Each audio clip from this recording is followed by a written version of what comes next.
This isn't an easy video for me to make. For the last 30 years, my life has been destroyed by M&ms. I've been unable to work, unable to think, unable to sleep, all because of the damage and destruction that M&ms have been doing to the world. While homeless people sleep in the snow, Mars Incorporated have been keeping their bags of chocolatey goodness all to themselves. I've been able to leave my house for the last 2 years, all because of M&ms. But today, I'm proud to announce that that is coming to an end. Today, I'm proud to announce that Mars Incorporated have seen the error of their ways. Today, I am proud to announce that M&M characters are becoming more inclusive and we are solving the world's problems one cheap, sugary snack at a time. That was good. Yes, that's right. Candy is about to get more inclusive. Awesome. I would absolutely love a white chocolate M&M. Milky Bar is my absolute favorite. With the maker of M&Ms announcing its famed characters will be getting modern makeovers and will feature more nuanced personalities, because that is exactly what I want from anything that I shovel into my face. A personality. Yes, don't worry about the cow, love. As long as it can run around and moo at me, I'm bound to want to eat it even more. I mean, at the end of the day, I consider one of the great benefits of being single that I don't have to put up with anyone else's nuanced personality, but apparently no, getting rid of that isn't enough anymore. No, now my food has to annoy me too. But Mars Incorporated, the company behind the chocolates, announced a global commitment to creating a world where everyone feels like they belong and that society is inclusive. Yes, they want to create a world where society is inclusive for everyone.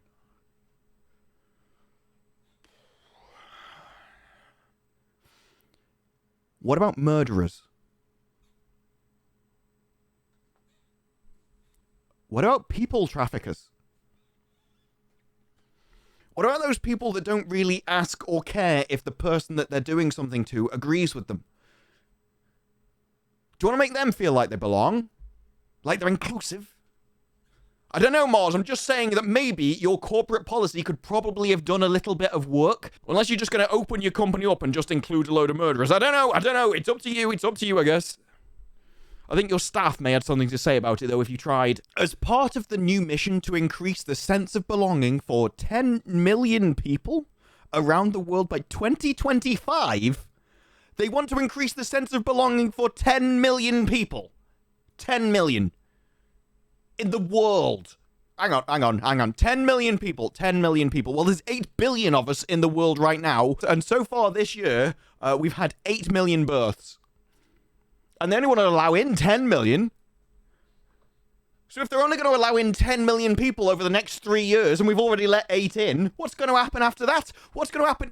We're still in January. If you're born in February, what are you going to do? Pop out a sprog, and then someone from Mars comes around and just starts shoving it back up there because they don't want it anymore? I'm not sure you've thought any of these policies through. The green M&M, previously seen in ads, posing seductively and strutting her stuff in white go-go boots, will now sport a pair of sneakers.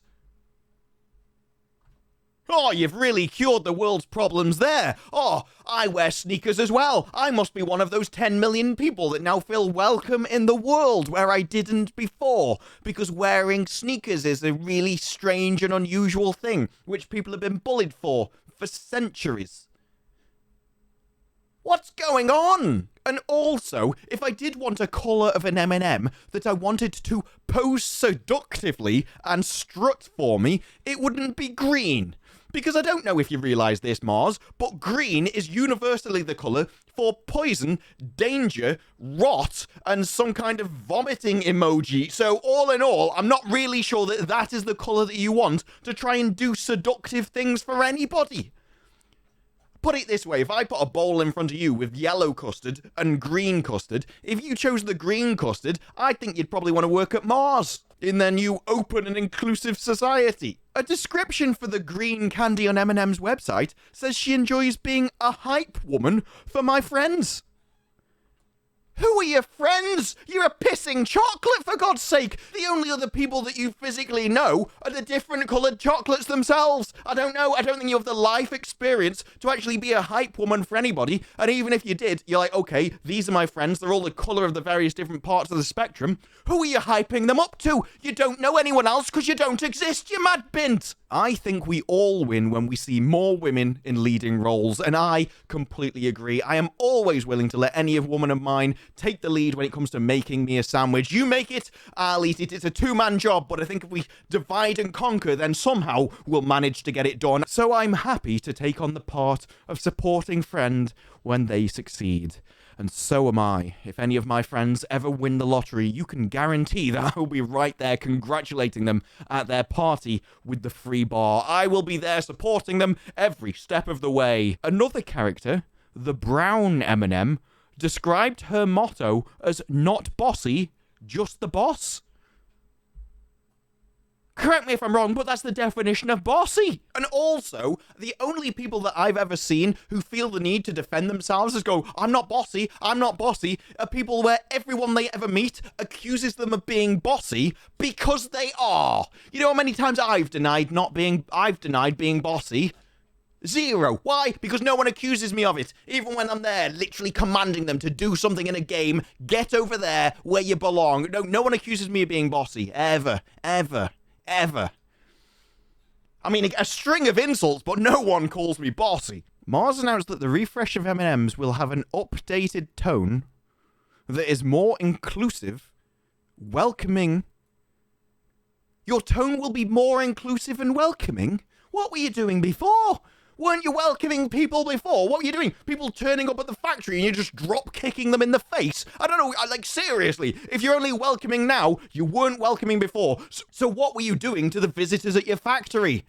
How many people have you sunk in those chocolatey vats? What have I been eating? And while remaining rooted in our signature jester, wit, and humour. Oh, I need an example. I'm talking to someone. I've got to describe to him who my favourite person is. What favourite comedian of mine could have all the wit and the humour in the world? And the first thing that jumps into my mind is Mars Incorporated Green M&M. I don't even know who she is before this, and I don't want to anymore. I want to go home. As one of the world's most iconic candy brands, there's nothing iconic about candy. All they want to do is eat it. That's it.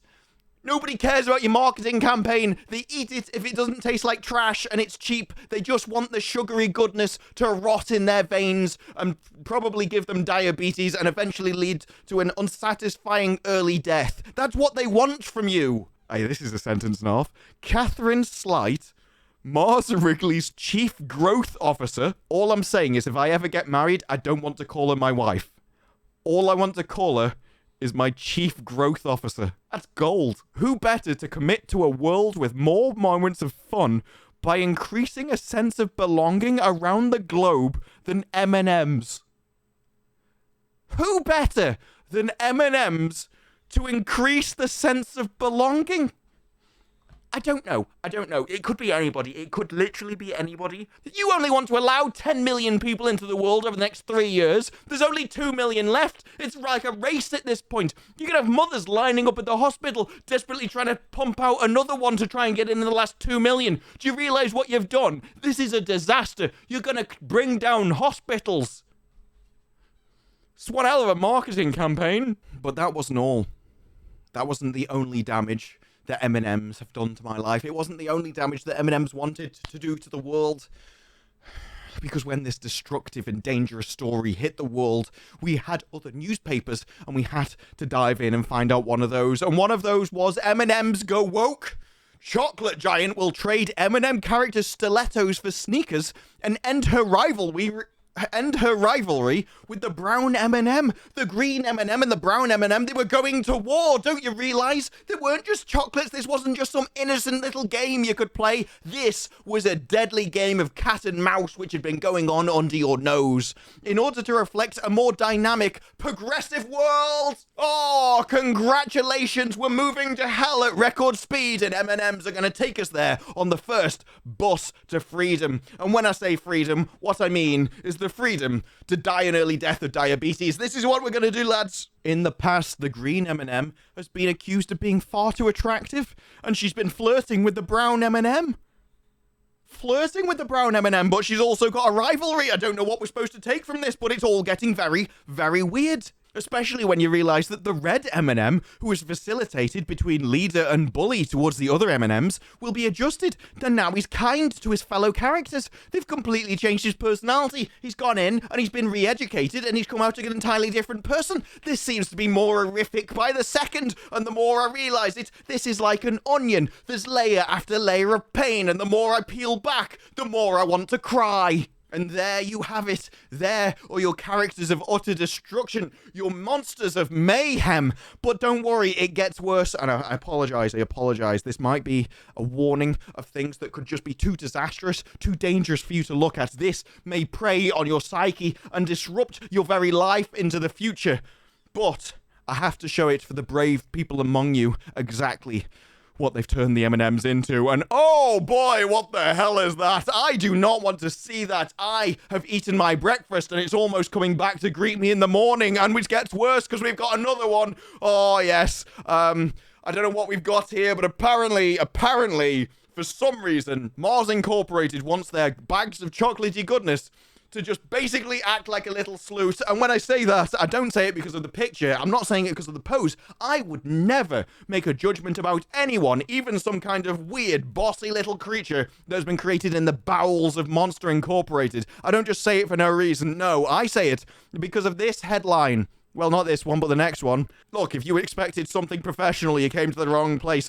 Let the green M&M be a nasty little sloot. Yes, let her do it. We need to revel in this. I don't care whether she's made of chocolate. I'll melt her insides, that's for sure. Just let her be a nasty little sloot like she wants to be, apparently, is what Rolling Stone wants to tell us this morning. But my favourite part of it was none of that. My favourite part was not any of the disastrous language, the sort of horrifying statements. All of that goes out of the window. What I really appreciate is when a marketing team just get so up themselves trying to justify their own extreme payments that they just come out with complete and utter nonsense that everyone can see through except for the person paying for it. They'll pay double. That's how you end up with things like this. Modern art is rubbish and confusing for Tate Cleaner, where essentially in the Tate Gallery in the UK, a cleaner came along and cleaned up an art gallery exhibit because she thought it was trash. And you may be thinking, that's not fair. That's not nice. Judging an artist's work at trash? And I'm like, no, it's because the art was literally a bag of rubbish. That's what the art was. She was just doing a job, but apparently this was a major thing. Now, this also goes back all the way to 2004. Still funny, though. It's still funny. And what you learn is that creatives and artists, they're just so up themselves, especially when they're trying to up that pay packet, up what they're charging. We can probably get another more couple zeros on that invoice if only we can come up with a load of BS that they'll definitely choke down. And that's why I like, it's just this one paragraph. The colours of the chocolates are emphasized in the new palettes used throughout the identity. Not the chocolates, not the pictures, the identity. Bringing the kind of 70s feel that went down well at Burger King.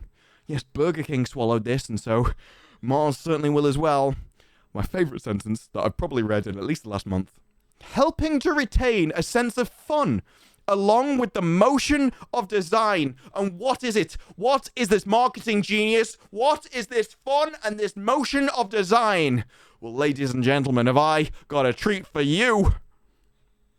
Oh, isn't it gorgeous? Oh, it's beautiful. This is definitely worth it. This is worth any amount of money they possibly could have paid. I can't stand the motion and the fun and the 70s and the Burger King. It's all coming together in one long video of gorgeousness. Oh. But the longer this stuff goes on and the more that companies do it and they double down on it and they triple down on it and just keep banging away, trying to pretend they're so good and virtuous while they're saying the most horrific things, just not only can I not take them seriously, which I never really did before, but I decided to do something else. I just take them at their word. And what they're saying is horrific. The ideas are horrific. And they don't even realize. So this video was the result of that. This video was literally the result of taking them literally at what they're saying. And what they're saying, it's not something that I would repeat if I was them. And I know there's going to be some people out there, this is M&ms, who cares about you? This is just a chocolate factory, who cares about them? It's irrelevant, it doesn't matter. But it's more a sense of the times. This is more a sense of what companies are doing, how it's spreading. And the reason, and the same reason I'm talking about this, is the same reason that they did. Because it matters. They didn't come out and do this with no reason. They spent a fortune on an advertisement campaign like this to try and get this kind of marketing. It matters to them. And that's why it matters to me. At the end of the day, I'm not attached to M&M chocolate characters. I don't really care if they change them, but that's what they rely on. And it's also not the point. I don't want you to get involved in this. I don't want you to start deciding how many people in the world belong there by 2025. What I want you to do is make me some pissing chocolates and shut up. But we can't get that. In this world, we can't get that. And so, in the end, I'm going to make videos like this. Every company that comes out that I think I can make funny, I'm going to be talking about. So, welcome to the weird world, because I need content, and I need content that I can laugh at. And the more companies do this, the better. The more people I can humiliate, the better. The more companies I can take down a peg or two in great British tradition, the better. Because Mars was a great first example. But they won't be the last. And for that, I can only thank them and wonder who's going to be next. But for now, that's it from me. If you liked the video, press like and subscribe. More videos like this in the future, and let me know what you think of the Mars disaster and epic. Rather bizarre comments down below. But for now, that's it from me. I'll see you in the next one. Share out the video if you liked it. I appreciate you all. Goodbye. I'll see you in the next one. Bye-bye. That goodbye was a mess.